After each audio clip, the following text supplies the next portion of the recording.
Hello, नमस्ते और मेरे चैनल पर आपका स्वागत है दोस्तों। मैं एक नया एक्सप्लेनर हूं, तो चैनल को सब्सक्राइब कर लेना। तो चलिए वीडियो शुरू करते हैं। लास्ट चैप्टर में हमने किसहो के सामने अचानक से काफी सारे टॉर्चर्स आ जाते हैं। उनको देखकर वो काफी ज्यादा हैरान हो जाता है। वो कहता है, क्या हर एक टॉर्च का लाइफ है?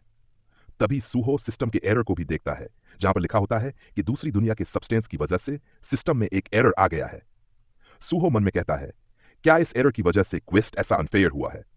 सूहो देखता है कि नोटिस में अभी भी उसे कहा जा रहा है कि बची हुई एक लाइफ के अंदर उसे ये एडवांसमेंट क्वेस्ट कंप्लीट करना है, और जब तक वो इस क्वेस्ट को कंप्लीट नहीं करता वो यहां से नहीं जा सकता। सूहो आगे बढ़ता है। वो सोचने लगता है कि आगे के रास्ते काफी अजीब हैं। कहीं पे भी रूम्स बनी हुई हैं। यकीनन कोई और भी बॉस का दरवाजा हो सकता है। लेकिन प्रॉब्लम की बात यह है कि मुझे पता ही नहीं कि यह मेज कितना बड़ा है। खैर, मेरे पास टाइम की कोई भी लिमिट नहीं है, तो मैं आराम से आसपास सर्च करूंगा। आगे बढ़ते हुए अचानक से सूहो को कुछ प्रेजेंस सेंस होती है, और हम देखते हैं कि ये तो बेबी सूहो होता है। सूहो काफी ज्यादा हैरान था कि बेबी सूहो यहाँ रूम के बाहर क्या कर रहा है। सूहो भागने लगता है, लेकिन बेबी सूहो अपने टॉय से सूहो के पैर को काट डालता है। इससे सूहो काफी ज्यादा चौंक जाता है। वो सोच रहा होता कि यहाँ के बॉस तो हद से ज्यादा स्ट्रांग हैं, तो वो इस क्वेस्ट को आखिर कंप्लीट कैसे करेगा। रेंगते रेंगते सूहो आगे बढ़ रहा होता है, लेकिन उसके सामने ओल्ड वाला सूहो आ जाता है। उसे देखकर सूहो समझ जाता है कि भाई, अब तो कुछ भी नहीं होने वाला। ओल्ड सूहो न्यू सूहो को किक मारता है, और हम देखते हैं कि सूहो फिर से रिस्पॉन्ड हो जाता है। इससे सूहो को कंफर्म हो जाता है कि यहाँ पे जो इंफिनिट टॉर्चेज आई हैं वो सब उसकी लाइफ हैं। अब सूहो के पास इन्फिनाइट चांसेस होते हैं, तो वो सोचता है कि किसी अलग रूम के बॉस को हराया जाए। हम देखते हैं कि सूहो बहुत बार कोशिश करता है, लेकिन हर बार वो ओल्ड या बेबी सूहो के हाथों मर ही रहा होता है। सूहो को लग रहा होता है कि सिस्टम की एरर की वजह से उन दो बॉस रूम्स को छोड़ के अब यहाँ पर कोई भी दूसरी बॉस रूम है ही नहीं। सूहो सोच में पड़ जाता है कि अब वो करे तो क्या करे। उसके पास इन्फिनाइट लाइफ है, लेकिन यहां पर कोई ऐसा एनवायरनमेंट भी नहीं है जहां पर वो लेवल अप कर सके। सूहो को अपने वो वर्ड्स याद आने लगते हैं जहां पर उसने कहा था कि वो सबसे स्ट्रांग बनेगा। सूहो यहां पर एक डिसीजन लेता है। वो अपनी उंगली को काटकर अपने खून से यहां पर एक पाथ बनाता है और कहता है, मैं उन पाथ्स को ड्रॉ करता रहूंगा जिस टाइम मैं मर जाऊंगा।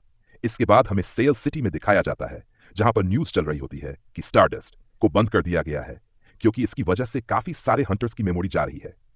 साथ ही यह भी पता चल चुका है कि स्टारडस्ट के पीछे रीपर गिल्ड का वॉइस गिल्ड मास्टर ली मिनसंग था।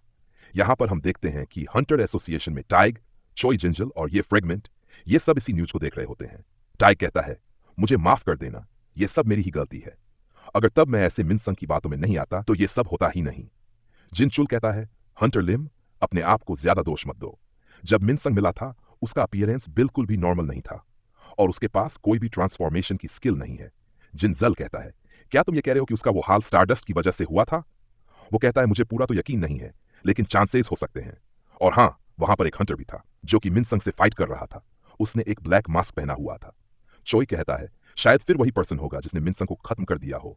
इनकी बातें सुनकर जिनचूल अपने मन में कहता है, एक हंटर जो ब्लैक मास्क पहना था। आगे चोई कह रहा होता है, अरे हाँ, अभी मुझे याद आया, माइनिंग पार्टी में ज्वाइन होने वाला एक हंटर अभी मिसिंग है। उसका नाम संगस है। ऐसे लिस्टेड किया गया है कि वो एक डी रैंक का हंटर है। हालात को देखने के बाद लग रहा है कि चांसेस हैं कि वो एक फॉल्स रैंकर। फ्रेगमेंट कहता है, क्या मैं भी उसकी फोटो को देख सकता हूं? चोई कहता है, हाँ क्यों नहीं, आखिरकार तुम भी इस इंसिडेंट में इवॉल्व हो चुके थे। फ्रेगमेंट सूहो की फोटो को देखने लगता है। वहीं जिंजल अपने मन में कहता है, यकीनन ब्लैक मास्क में वो हंटर सूहो ही होगा। लेकिन एही जीनू भी गायब है। आखिर सूहो को क्या हो रहा है? मैं आशा करता हूं कि वो ठीक हो। फ्रैगमेंट सूहो की फोटो को चेक करता है। क्या वो ब्लैक मास्क है? और उसे पता चल जाता है कि हाँ, यही ब्लैक मास्क है। यहां पर हम देखते हैं कि सूहो बहुत बार मर चुका होता है। उसने बहुत सारे पाथ बना दिए होते हैं। आगे हमें बेरू और इनको दिखाया जाता है, जहां पर बेरू और एलिस बहुत ही ज्यादा परेशान हो गए होते हैं। इमिट बेरू से कहता है, अबे वो ऐसे मक्खी की तरह भिन भिनाना बंद कर, ऐसे घूमने से कुछ भी नहीं होने वाला। बेरू कहता है, ए मगरमच्छ तू चुप हो जा, हमें पता भी नहीं है कि यंग मोनार्क कहां पर है। हम ऐसे शांत कैसे हो सकते हैं? यंग मोनार्क के लिए मैं इतना ज्यादा परेशान हूं कि मैं सो भी नहीं पा रहा।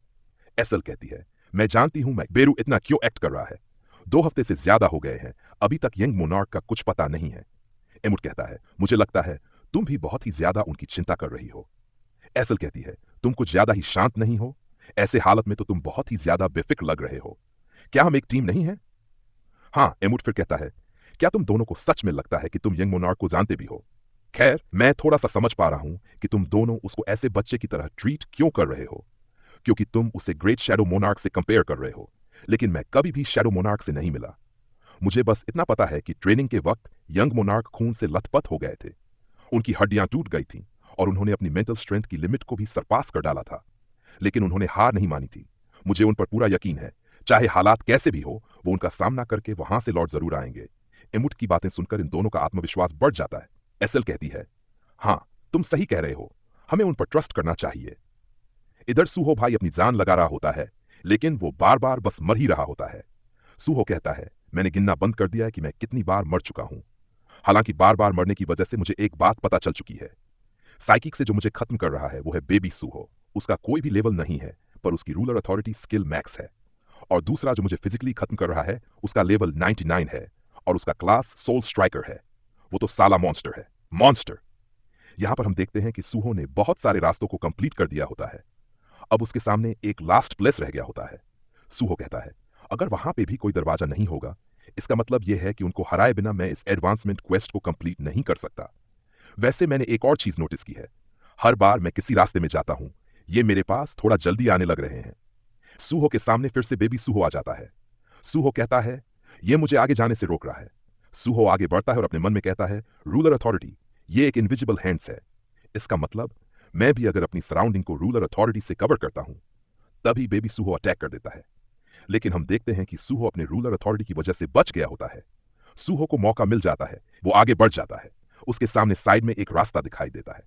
सूहो अपने मन में कहता है, बस वही एक जगह है जहां पर मैं नहीं गया हूं। सूहो तुरंत वहां पहुंच जाता है और वो देखता है कि सामने एक दरवाजा है। सूहो आगे बढ़ता है, पर वो नोटिस कर लेता है कि सोल स्ट्राइकर सूहो बहुत ही तेजी से उसके पास आ रहा है। सूहो दरवाजे को ओपन कर देता है। उसे पता चल जाता है कि इन दोनों के अलावा भी यहां पर कोई है। सोल स्ट्राइकर सूहो बहुत ही तेजी से सूहो के पास आने लगता है, लेकिन सूहो दरवाजे को बंद कर देता है और कहता है, वो यहां पर तो नहीं आ पाएगा ना, मुझे तो ऐसा ही लग रहा है। सूहो मन में कहता है, आखिरकार मैं यहां पर आ गया। हालांकि यह सब अभी खत्म नहीं हुआ है। इंपॉर्टेंट बात यह है कि यहां पर कौन है। जितना मैंने अभी तक देखा है, बहुत ज्यादा चांसेस है कि यह भी मेरा पास्ट वाला सूहो होगा। मेरा गेस है कि आप या तो ट्यूटोरियल के फर्स्ट हाफ वाला सूहो हो सकते हो या फिर एकदम शुरू वाला सूहो। अगर इन दोनों में से कोई भी नहीं होगा तो कौन हो सकता है। हम देखते हैं कि सूहो के पीछे पास्ट वाला सूहो आ गया होता है। सूहो देखता है कि ये वो सूहो है जिसके पास 2 शॉट्स है और यहीं पर एपिसोड क्लाइमैक्स पर पहुंच जाता है।